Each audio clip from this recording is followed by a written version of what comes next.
नमस्कार. अकस्मात मराठी हॉरर चॅनलवर तुमचं स्वागत आहे.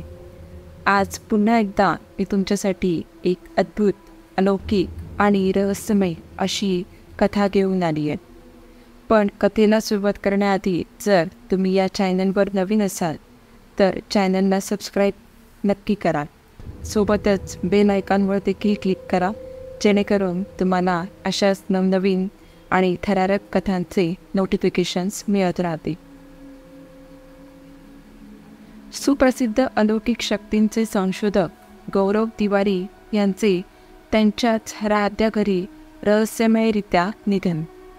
सकाळी उठल्या उठल्या ही बातमी कानावर आली. हे तेच संशोधक आहेत जे ठिकठिकाणी जिकडे काही अमानवी शक्तींचे वास्तव्य आहे अशा ठिकाणी जाऊन तिकडचे रहस्य उघडतात.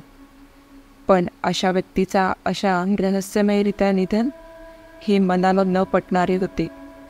थोडं इंटरनेटवर शोधाशोध केल्यानंतर समजलं की त्यांच्या जीवनातला शेवटचा प्रवास हा भानगडमधला होता. मी सुद्धा अशा हॉन्टेड गोष्टींची आवड असलेला आणि मलासुद्धा नेहमीच अशा अमानवीय शक्तीबद्दल कुतूहल असायचं. असं काय होतं या भानगडमध्ये? भानगडबद्दल थोडक्यात सांगायचं तर राजस्थानमधल्या अल्वेर जिल्ह्यामध्ये स्थित असा हा पुरातत्व किल्ला.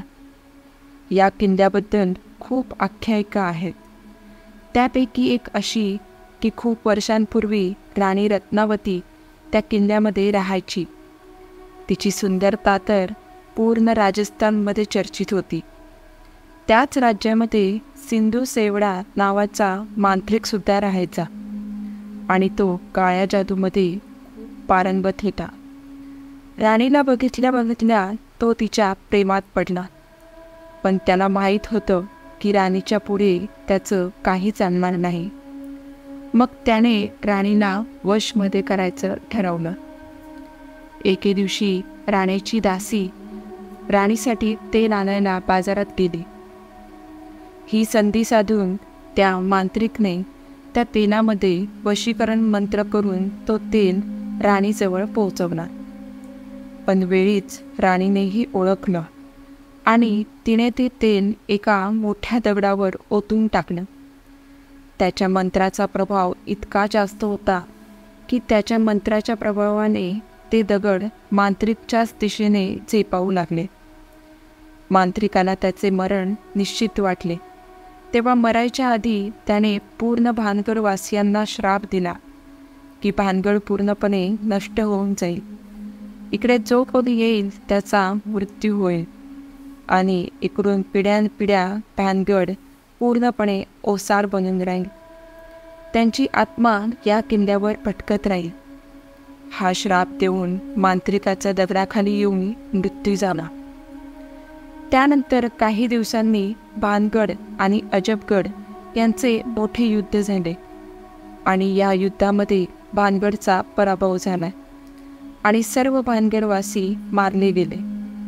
राणी रत्नावतीसुद्धा स्वतःला वाचवू शकली नाही आणि त्या दिवसापासून भानगडमध्ये आवाज ऐकू येतात, ते फक्त आत्म्यांचे. मी पण ठरवलं आजपर्यंत या किल्ल्याच्या फक्त गोष्टी ऐकत आलोय, पण आता स्वतःच जाऊन बघूया. जाताना कोणाला तरी सोबत घेऊ वाटलं, पण एकटं जाऊन सुखरूप एकटं बाहेर येणं यात मज्जा आहे. आयुष्यामध्ये काहीतरी साहसी करायच्या इच्छेमुळे ठरवलंच की या किल्ल्याच्या गोष्टी कितपत खऱ्या आहेत हे उलगडूनच बघायचं. दिवस ठरला. सोबत गरजेपुरत्या वस्तू, डिजिटल कॅमेरा, खायचे सामान आदी घेऊन राजस्थानला जायला निघालो. सकाळची ट्रेन पकडली. तब्बल 24 तासांच्या प्रवासानंतर राजस्थानमध्ये पोहोचलो. राजस्थान म्हणजे अगदी नावाप्रमाणेच राजांचंच ठाम. तिकडचे किल्ले, राजवाडे, त्यांचं राहणीमान, संस्कृती एकदम मन मोहून टाकणारी होती. ते सर्व पाहून मी तरी काही दिवस इकडेच थांबायचे ठरवले. भानगडच्या जवळपासच्या गावामध्येच एका हॉटेलमध्ये राहणे पसंत केले.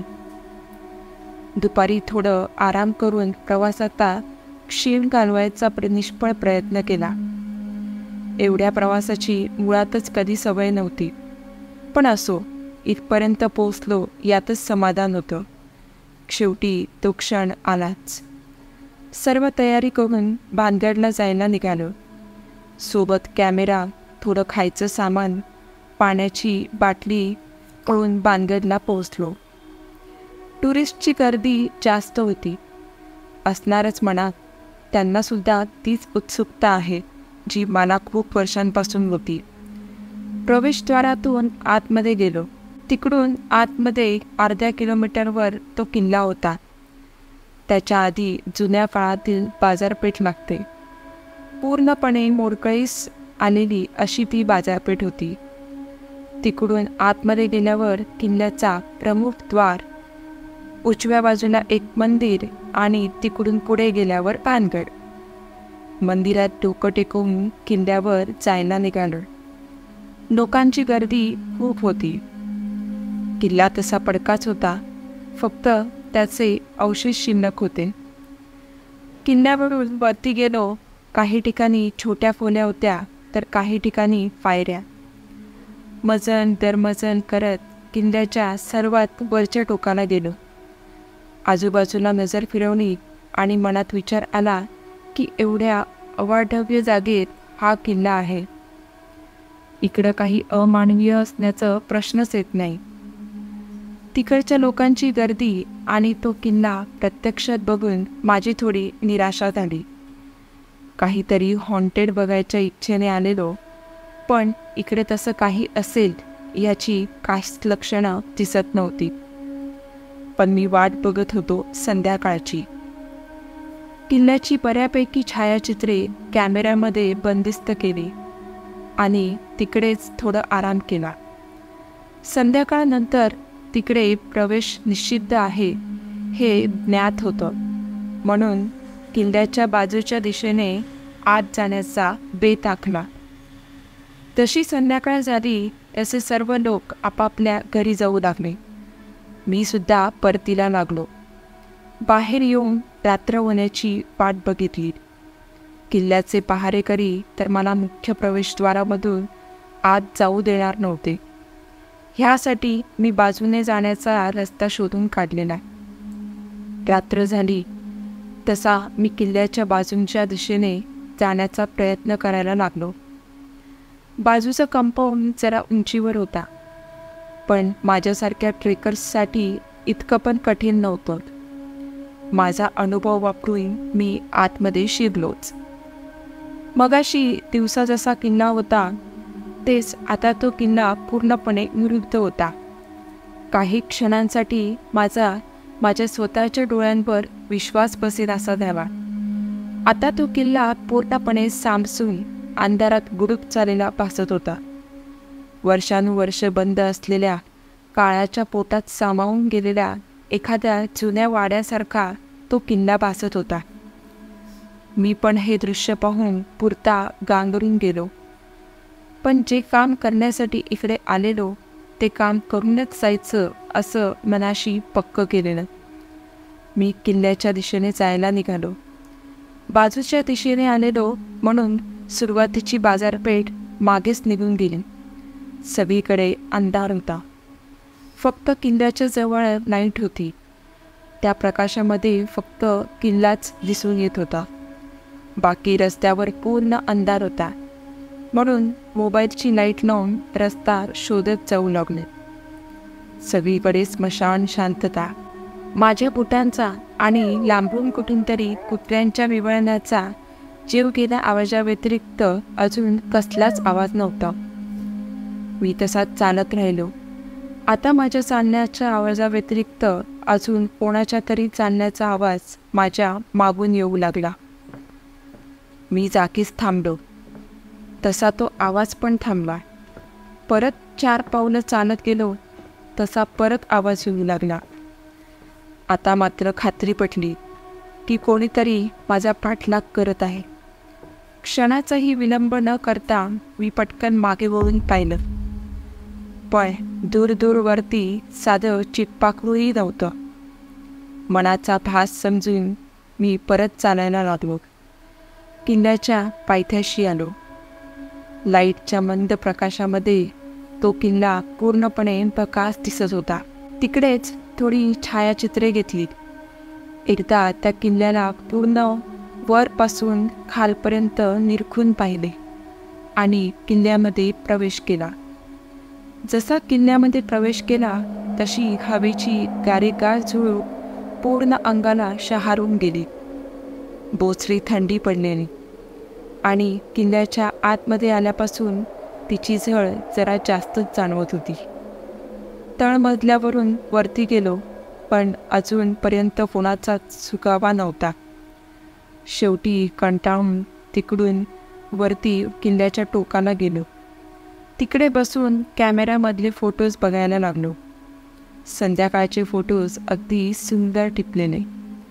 फोटो बघता बघता एक नजर एका फोटोवर गेली, ती म्हणजे आता मगाशी किल्ल्यामध्ये प्रवेश करायच्या आधी काढलेला फोटो. फोटोमध्ये वरच्या बाजूला उजव्या बाजूच्या बुरुजावर एक सावली दिसत होती. तिकडे थोडं झूम केलं तरी त्या सावलीचा नीट चेहरा दिसत नव्हता. जेव्हा मी फोटो काढत होतो तेव्हा तर असं काहीच दिसलं नव्हतं. मग या फोटोमध्ये असं का दिसलं? फोटो अजून निरखून पाहिला, पण बाकी ठिकाणी त्या फोटोमध्ये काहीच दिसलं नाही आणि मनामध्ये विचित्र भीती जाणवू लागली. मी पटकन उठलो आणि ती सावली जिकडे होती तिकडे जाऊ लागले. पायऱ्या उतरून खाली आलो आणि त्या सावली दिसलेल्या दालनात गेलो, पण तिकडे कोणीच नव्हतं. त्या दालनातून किल्ल्याच्या बाहेर बघितलं. आजूबाजूला सगळीकडे फक्त अंधाराचं साम्राज्य होतं. तितक्यात पाठीमागून कोणतरी धावत गेल्याचा आवाज आला. पाठीमागे वळून बघितलं तसं ती सावली पटकन डोळ्यासमोरून गेली. त्या सावलीच्या मागावर गेलो.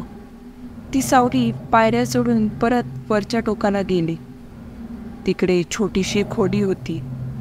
खोलीच्या उंबरठ्याशी उभा राहून आतमध्ये बघतच होतो की तितक्यात पाठून कोणीतरी जोरात धक्का मारून आतमध्ये लोटलं.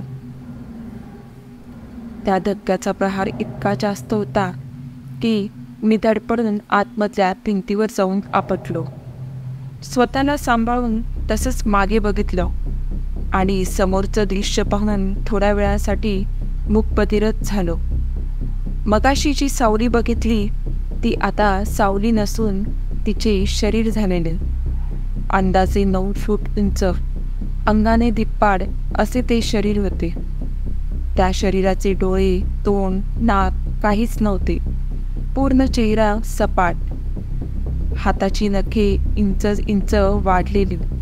बघताच तोंडातली किंचाळी तोंडातच दाबून धरली. ते शरीर एखाद्या भुकेलेल्या सिंहासारखे माझ्यावर चेपावत होते. माझे शरीर त्या कडाक्याच्या थंडीत सुद्धा पूर्ण घामाने भिजून गेलेले. ओरडू तर कोणाला ओरडी, कोणाला हाक मारून? कोणीच माझ्या मदतीला येणार नव्हते. माझे रक्षण मला स्वतःलाच करायचे होते. सर्वांकाने ताकद लावून मी उठलो आणि तिकडून जीव तोडून पळण्याचा निष्फळ प्रयत्न करू लागलो. पण काहीच फायदा नव्हता. ते शरीररूपी राक्षस दरवाजावरच उभे होते. तिकडून पळत असताना त्याने मला घट्ट पकडले आणि परत दालनाच्या आत जोरात ढकलून दिलं. आता तर सर्वच पर्याय संपलेले.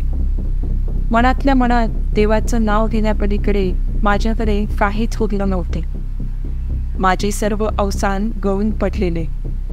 ते राक्षस माझ्यावर चेपावू लागले. ते जसजसे एक एक पाऊल टाकत माझ्या जवळ येत होते तसतसे मी पण सरकत मागे जात होतो. एकाएकी ते माझ्या एकदम जवळ आले आणि त्याच्या सपाट चेहऱ्यामधून एक किरसवाणं तोंड बाहेर काढून जोरात किंचाळी मारली. त्या किंचाळीचा प्रभाव इतका जास्त होता की 2 मिनिटांसाठी माझे कान पूर्ण बधीर झाले. मी सरकत इतका मागे गेलेलो की त्या दालनाच्या कडेला येऊन पोहोचलेलो. जशी त्या राक्षसाने किंचाळी मारली तसं त्या प्रहराने त्या सर्वात वरच्या दालनातून थेट किल्ल्याच्या खाली येऊन पडलो आणि बेशुद्ध झाले. थोड्या वेळाने जाग आली. डोकं पूर्ण बिंबणार होतं. त्या किंचाळीचा आवाज कानात अजून खोलवर घुमत होता. काय झालेलं काहीच समजायला मार्ग नव्हता. लगेच स्वतःला सावरलं. आजूबाजूला अंधार होता. मी किल्ल्याच्या खाली होतो. तिकडून बाहेर जायचा रस्ता जवळच होता. उठलो आणि बाजूला बघितलं. माझ्या बाजूला कोणतरी झोपलेलं, पण अंधारात नीट दिसलं नाही. अजून क्षणाचाही विलंब न करता तिकडून सरळ बाहेरच्या रस्त्याला धाव ठोकली. गेटवर पहारेकरी साखर झोपेत मग्न होते. तिकडून जरासा पण आवाज न करता बाहेर आलो. परत किल्ल्यात जायचा विचारसुद्धा आला नाही. तो खराखुरा अनुभव स्वतःच्या डोळ्यांनी अनुभवलेला. आता कित्येक महिने तरी हा अनुभव डोक्यातून जाणारा नव्हता. गेटवर पहारेकरी झोपलेले. त्यांच्यात सोबत झोपायचं ठरवलं आणि सकाळ झाल्यावर पहिल्या बसने इकडून निघायचं असं ठरवलं आणि झोपी गेलो. सकाळ झाली. सायरनच्या आणि आजूबाजूच्या गोंगाटाने जाग आली. खूप लोक जमलेली आणि पोलीससुद्धा आलेले. काय भानगड झाली म्हणून बघायला गेलो तर पोलीस आणि काही माणसं होती. ते एका शरीराला नेत होते. जवळ जाऊन बघितलं तर डोळे उघडे ते उघडेच राहिले, कारण ते माझंच शरीर होतं.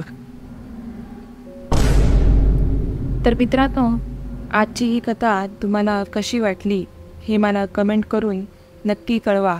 आणि व्हिडिओ आवडला असल्यास चॅनलला लाईक आणि सबस्क्राईब नक्की करा. भेटूया पुढच्या अशाच एका थरारक कथेमध्ये. तोपर्यंत धन्यवाद.